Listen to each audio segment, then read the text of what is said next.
नमस्ते बच्चों, B R school के इस यूट्यूब चैनल पर आप सभी का स्वागत है। तो देखो, आज हम स्टार्ट करेंगे पार्ट नंबर 6, जिसका नाम है हमारे चारों ओर के परिवर्तन। यानी हमारे चारों ओर हमारे पर्यावरण के अंदर होने वाले परिवर्तनों के बारे में हमें पढ़ना है कि दिन रात हमारे चारों ओर कौन कौन से परिवर्तन होते हैं। कल्पना कीजिए कि यदि आपको अपने चारों ओर किसी भी वस्तु में परिवर्तन करने की कोई जादुई शक्ति अचानक मिल जाए, क्या यह एक बड़े मजे की बात नहीं होगी? वे कौन सी वस्तुएं जिन्हें आप बदलना चाहेंगे? यानी अगर आपके पास कोई भी परिवर्तन करने की यदि आप में कोई यदि जादुई शक्ति है, तो आप कौन सा परिवर्तन करना चाहेंगे? वास्तव में हमारे पास कोई जादुई शक्ति नहीं है, यानी हमारे पास कोई जादुई शक्ति नहीं है, फिर भी हम अपने चारों ओर की कुछ वस्तुओं को बदल सकते हैं। शायद बहुत सी वस्तुएं, यानी हमारे पास कोई जादुई शक्ति नहीं होने के बावजूद भी हम कई वस्तुओं को बदल सकते हैं। क्या आप कुछ ऐसी वस्तुओं की सूची बना सकते हैं जिन्हें आप किसी जादू का उपयोग किए बदल सकते हैं? यानी आप ऐसी वस्तुओं की सूची बना सकते हैं जिनको आप बिना जादू के ही बदल सकते हैं। तो देखो, हमारे चारों ओर बहुत से परिवर्तन अपने आप होते रहते हैं। जैसे देखो, खेतों में फसलें समय अनुसार बदलती रहती है, ये भी क्या है कि परिवर्तन ही है। यानी खेतों में फसलें वो समय अनुसार बदलती रहती हैं, पत्तियां रंग बदलती हैं और सूखकर पेड़ों से गिर जाती हैं, फूल है वो खिलते हैं और फिर क्या हो जाते हैं, मुरझा जाते हैं। क्या कोई परिवर्तन आपके शरीर में भी होते हैं? यानी हमारे चारों ओर बहुत से परिवर्तन होते हैं और हमारे शरीर में परिवर्तन होते हैं। जैसे देखो, अभी आपके नाखून है वो बढ़ते हैं, आपके बाल भी बढ़ते हैं तथा आप बढ़कर लंबे हो जाते हैं। इन सब के बढ़ने के साथ आपका वजन भी क्या हो जाता है, बढ़ जाता है। क्या आपको पहले भी महसूस हुआ है कि आपके चारों ओर हर समय बहुत से परिवर्तन होते रहते हैं? यानी हमारे चारों ओर बहुत से परिवर्तन होते रहते हैं। जैसे देखो, खेतों में है वो समय के अनुसार फसलें वो बदलती रहती हैं, पेड़ के पत्ते वो सूख जाते हैं, नई नई पत्तियां वो रंग लेकर आती हैं, पत्तियां वो हरी होती हैं। वैसे हमारे शरीर में भी अनेक परिवर्तन होते रहते हैं। क्या कुछ परिवर्तन के साथ साथ समूहों में रख सकते हैं? हम विभिन्न प्रकार के परिवर्तनों का समूह में कैसे रख सकते हैं? इनमें यदि कोई समानता मिले तो वह हमारे लिए सहायक होगी। देखो, अगर सहायक यानी आपको एक प्रकार के परिवर्तनों को एक समूह में बनाना है, रख के देखना है।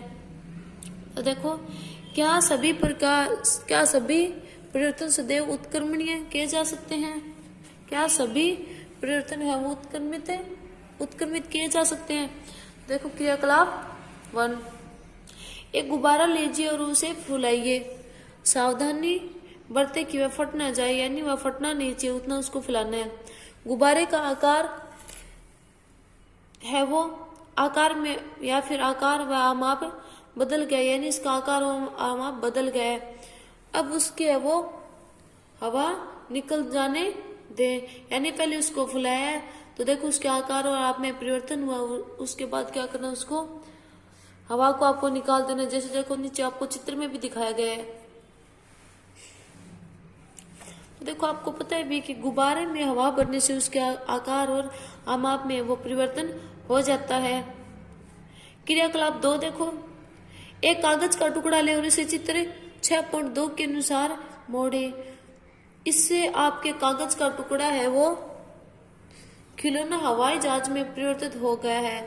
आपको इसे हवाई जहाज को कुछ समय तक उड़ाने में बहुत मजा आएगा। यदि आप थक जाएंगे तो इस कागज को पुनः वो सीधा कर सकते हैं। यानी ये उत्क्रमणीय है, यानी उसको पहले वो उसकी जहाज बना सकते हैं और उसके बाद में उसको यानी खिलौना बना सकते हैं, उसको बाद वापस उसको कागज बना सकते हैं। वैसे ही हमारा गुब्बारा था, पहले उसको फुलाया और उसके बाद में से उसको हवा निकल दी तो वो वैसे का वैसे रह गया। जैसे देखो, आपको ये चित्र में दिखाया गया है कि कागज को मोड़कर बनाया गया खिलौना या फिर हवाई जहाज। देखो, अब देखो क्रियाकलाप 3, गूंदे हुए आटे की एक लोई बनाइए।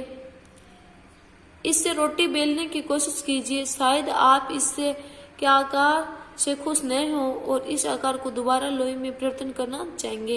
यानी आपको लोई बनाने के बाद है वो आप उसको वापस वैसे के वैसे चेंज कर सकते हो। अब आपने क्रियाकलाप 1, 2 व 3 में 3 परिवर्तन देखे, इसके बारे में सोचिए। उनमें एक जैसा परिवर्तन क्या है? तो देखो एक जैसा परिवर्तन क्या है वो देखना आपको। क्या यह संभव है कि गुब्बारा अपने पूर्व आकार और आकार में वापस आ जाएगा? क्या कागज का माप पहले और हवाई जहाज बनाने के बाद समान है? क्या गूंदे हुए आटे में पुनः लोई बनाना संभव है? क्या आपने क्या निष्कर्ष निकाला? क्या इन तीनों क्रियाकलापों में यह संभव है कि जिस पदार्थ से क्रियाकलाप प्रारंभ किया है उस पदार्थ को वापस पाया जा सकता है? यदि हाँ, तो इसका मतलब है कि जो परिवर्तन इन क्रियाकलापों में हो रहे हैं उन्हें पुनः पूर्व स्थिति में भी लाया जा सकता है। ये इन्हीं क्रियाकलापों को कुछ अलग ढंग से करते हैं, यानी इन्हीं क्रियाकलापों को कुछ अलग ढंग से आगे वो दिखा रखा है, यानी उनको हमने पुनः परिवर्तन करके आपने उसी अवस्था में ले आए तीनों क्रियाकलापों को। अब उसका आगे परिवर्तन दोबारा से करके आपको दिखाया गया है। जैसे देखो क्रियाकलाप 4 और क्रियाकलाप 4, 5 और 6 ये वो उससे अलग तरीके के हैं। ये हम अगले वीडियो में पढ़ेंगे। आज के लिए इतना ही, धन्यवाद।